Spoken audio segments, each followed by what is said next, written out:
کیا، روزوں کو فرض کرنے کی وجہ بھی اللہ تبارک و تعالی نے بتا دی کہ صبح سے شام تک تم کو جو میں بھوکا رکھتا ہوں اور صبح سے شام تک کھانے پینے سے جو میں نے تمہیں روکا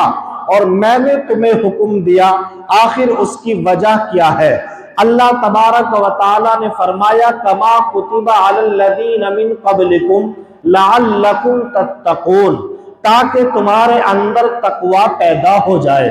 اور تقوی کہا جاتا ہے اللہ تبارک و تعالی کا ڈر دل میں بٹھا لینا۔ تقوی کہا جاتا ہے کہ انسان ہر کام جو کچھ بھی کرے وہ صرف اللہ تبارک و تعالی کو حاضر اور ناظر سمجھ کر کرے۔ حکیم الامت حضرت مولانا اشرف علی تھانوی رحمت اللہ علیہ سے کسی مرید نے پوچھا، ان سے معلوم کیا کہ اے حضرت کما کتب علی الذین من قبلکم لعلکم تتقون، کہ اللہ تبارک و تعالی نے جو فرمایا کہ روزے کی وجہ سے انسان متقی بنتا ہے، آخر روزے کی وجہ سے انسان متقی کیسے بنتا ہے؟ تو حکیم الامت حضرت مولانا اشرف علی تھانوی رحمت اللہ علیہ نے فرمایا کہ بہت زیادہ لمبا چوڑا سوچ اور غور کرنے کی ضرورت نہیں ہے۔ جس وقت سحری کا وقت ہوتا ہے، دسترخوان تمہارے سامنے بچھا ہوا ہوتا ہے اور کھانے کے لیے سامان رکھا ہوا ہوتا ہے، اس وقت صرف آپ کو ذرا سی دیر سوچنے کی ضرورت ہے کہ آپ کھانا کھا رہے ہوتے ہیں، اچانک وقت ختم ہو جاتا ہے، آپ کے ہاتھ میں ایک لقمہ ہوتا ہے، ایک لقمہ آپ نے اپنے منہ کے اندر ڈال لیا، دوسرا لقمہ منہ کے اندر ڈالنے کے لیے آپ کے منہ کے قریب ہوتا ہے، اچانک آپ کو آواز آتی ہے کہ سحری کا وقت ختم ہو چکا ہے، اس لیے اب کھانے پینے کی اجازت نہیں ہے۔ تو اگر آپ یہ سوچیں کہ میرے ہاتھ کو روکنے والا کون ہے، آخر مجھے نہ کوئی دیکھنے والا ہے، نہ مجھے ٹوکنے والا ہے، نہ مجھے روکنے والا ہے، تو حضرت حکیم الامت فرماتے ہیں کہ اگر آپ گہرائی سے سوچیں کہ اس لقمے کو جو میں منہ تک لے جانے کے لیے لایا تھا، اچانک جب وقت ختم ہوا تو وہ لقمہ بجائے منہ کے میرے دسترخوان پر واپس چلا جاتا ہے، اس لیے کہ روکنے والا نہ میرا بھائی ہے، اس لقمے کو روکنے والی ذات اللہ تبارک و تعالی کی ہے۔ اسی طرح سے جب آپ افطار کے وقت 5 یا 10 منٹ پہلے اپنے دسترخوان پر بیٹھے ہوئے ہوتے ہیں، افطاری کے لیے ٹھنڈا پانی بھی موجود ہے، آپ کو بھوک کی شدت نے ستایا ہوا ہے اور پیاس کی شدت آپ کو لگی ہوئی ہے، اچھا پکوان اچھا کھانا آپ کے سامنے موجود ہے، لیکن ابھی چند منٹ باقی ہے، اگر آپ سوچیں کہ دسترخوان بھی میرے سامنے، کھانا بھی میرے سامنے موجود ہے، مجھے نہ کوئی منع کرنے والا، نہ روکنے والا، نہ ٹوکنے والا، مجھے کوئی کچھ کہنے والا موجود نہیں ہے، کھانا میرے سامنے ہے، بھوک مجھے تڑپا رہی ہے، پیاس مجھے ترسا رہی ہے، لیکن اس کے باوجود بھی میں نہ کھاتا ہوں نہ پیتا ہوں، آخر جس طرح سے آپ نے سحری کے وقت میں سوچا، ذرا سی دیر لگا کر آپ افطار کے وقت میں بھی سوچے کہ مجھ کو کھانے سے روکنے والی ذات کون ہے،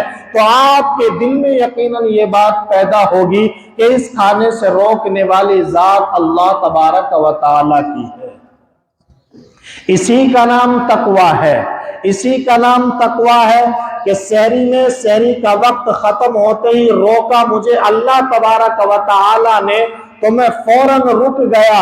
اور اسی طرح سے جب افطار کا وقت ہوا، افطار کے وقت سے پہلے روکا مجھے اللہ تبارک و تعالی نے، جب اللہ کا حکم ہوا تو فوراً میں نے اپنا روزہ افطار کر لیا۔ اور یہیں پر پھر اللہ کے نبی صلی اللہ علیہ وسلم کی وہ مبارک حدیث بھی پڑھ کے سنائی کہ افطار میں جلدی کی جائے، تاخیر نہ کی جائے، اور سحری کے اندر جلدی نہ کی جائے بلکہ تاخیر کی جائے۔ ایک آدمی اگر رات کے 1 بجے سحری کر لے تو اللہ کے نبی صلی اللہ علیہ وسلم نے فرمایا کہ ہم اس کو پسند نہیں کرتے ہیں۔ اس لیے کوئی بھی آدمی رات کے 12 یا 1 بجے سحری نہیں کرتا ہے، آخر وقت میں سحری کرتا ہے، اس لیے کہ یہ میرے آقا کا فرمان ہے۔ اسی طرح سے افطار کے وقت کوئی آدمی یہ چاہے کہ چلو ابھی افطار کا وقت ہو چکا ہے، ابھی اذان باقی ہے، اذان پڑھیں گے، اذان کے بعد نماز پڑھیں گے، پھر نماز کے بعد سکون اور اطمینان سے ہم کھانا کھا لیں گے، نہیں۔ جب میرے آقا نے فرمایا کہ جیسے ہی وقت آ جائے، جیسے ہی افطار کا وقت ہو جائے تو اذان کا انتظار مت کرو، نماز کا انتظار مت کرو، پہلے اپنے یہاں افطار کرو، افطار کے بعد اذان اور نماز کے لیے آپ مسجد کے لیے روانہ ہو جاؤ۔ تو اس کو بھی میرے آقا نے ناپسند فرمایا، اس لیے ہر آدمی نماز سے پہلے ہی کھانے کی کوشش کرتا ہے۔ اسی طرح سے یہ ٹریننگ ہے انسان کے اندر تقوی پیدا کرنے کی۔ 12ویں مہینے میں جو تقوی انسان پیدا کرتا ہے کہ کھانے سے باز آ جانا، وقت پر کھانا، نہ وقت سے تاخیر کرنی ہے، نہ وقت سے پہلے کھانا ہے۔ اسی طرح سے 11 مہینے میں جو معمولات اللہ تبارک و تعالی نے ہمیں بتائے، ہمیں ان معمولات کے مطابق اپنی زندگیوں کو گزارنا ہے۔ اس مہینے میں ہمیں ٹریننگ دی جاتی ہے۔ انسان 11 مہینے جھوٹ بولتا ہے، لیکن جب روزہ رکھتا ہے تو کم از کم روزے کی غیرت اور شرم سے اس کو یہ لگتا ہے اور وہ یہ کہتا ہے کہ یار اب جھوٹ بولنا صحیح نہیں، اس لیے کہ میرا روزہ ہے۔ اگر انسان کسی سے لڑتا ہے، لڑنے کی کوشش کرتا ہے، گالی گلوچ کرتا ہے، وہ بھی باز آ جاتا ہے کہ یار میرا روزہ ہے۔ کم از کم روزے کی غیرت اور روزے کی شرم کی وجہ سے وہ انسان گویا کہ اپنے اندر تقوی پیدا کرنے کی ٹریننگ حاصل کر رہا ہے اور ٹریننگ لے رہا ہے۔ ایک بڑی عجیب اور حکمتی بات حضرت تھانوی رحمت اللہ علیہ نے فرمائی کہ بچہ ماں کے پیٹ میں 9 مہینے جسمانی اعتبار سے مکمل ہوتا ہے۔ بچہ ماں کے پیٹ میں جسمانی اعتبار سے 9 مہینے میں مکمل ہوتا ہے، اور 9 مہینے میں مکمل ہونے کے بعد اب وہ دنیا میں آنے کے بعد آنکھ کھولتا ہے۔ اسی طرح سے یہ رمضان کا بابرکت مہینہ قمری اعتبار سے اگر ہم اس کی کاؤنٹ کریں گے، اگر اس کو شمار کریں گے تو یہ مہینہ بھی 9واں مہینہ ہوتا ہے۔ جس طرح سے 9 مہینے میں انسان